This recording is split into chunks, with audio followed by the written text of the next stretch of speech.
আগের ভিডিওতে আমরা কথা বলেছিলাম পৃথিবীর সবচেয়ে লম্বা বিল্ডিংয়ের ব্যাপারে, কিন্তু আজকে আমরা জানব পৃথিবীর সবথেকে লম্বা স্ট্যাচু অর্থাৎ মূর্তির ব্যাপারে। আপনি কি জানেন পৃথিবীর তথা ভারতের সবথেকে লম্বা বা উঁচু স্ট্যাচু অর্থাৎ মূর্তি কোনটি? সেই মূর্তিটির নাম স্ট্যাচু অফ ইউনিটি, যার অর্থ ঐক্যের মূর্তি বা একতার মূর্তি। এটি ভারতের স্বাধীনতা সংগ্রামের অন্যতম মহান নেতা ও লৌহ পুরুষ বলে পরিচিত সর্দার বল্লভভাই প্যাটেলের প্রতি শ্রদ্ধা জানিয়ে নির্মিত হয়েছে এই বিশাল মূর্তিটির।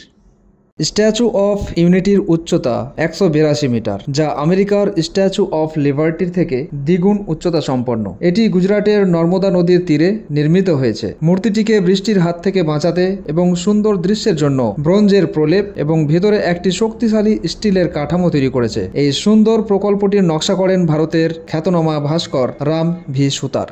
এই বিশাল মূর্তি তৈরির জন্য প্রায় ২৯৮৯ কোটি টাকা ব্যয় হয়েছে। নির্মাণ কাজ শুরু হয় ২০১৩ সালে এবং ২০১৮ সালে কাজটি সম্পন্ন হয়। মূর্তিটি তৈরির জন্য ভারতের বিভিন্ন কৃষকদের কাছ থেকে লোহা সংগ্রহ করা হয়, যা জাতীয় সংহতির প্রতীক হিসেবে ব্যবহৃত হয় এবং বল্লভভাই প্যাটেলের ১৪৩তম জন্মবার্ষিকীতে মূর্তিটি উদ্বোধন করেন প্রধানমন্ত্রী নরেন্দ্র মোদী ২০১৮ সালের ৩১ অক্টোবর।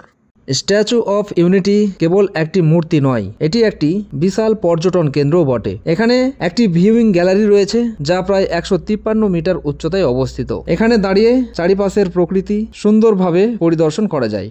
সর্দার প্যাটেল ভারতের প্রথম উপপ্রধানমন্ত্রী ও স্বরাষ্ট্রমন্ত্রী ছিলেন। তিনি ব্রিটিশ শাসন থেকে মুক্তি পাওয়ার পর ভারতের বিভিন্ন রাজ্যকে একত্রিত করে একটি একক জাতি গঠনে গুরুত্বপূর্ণ ভূমিকা পালন করেন তিনি। আর এই থেকে লৌহমানব অর্থাৎ দ্য আয়রন ম্যানের আখ্যা পান তিনি।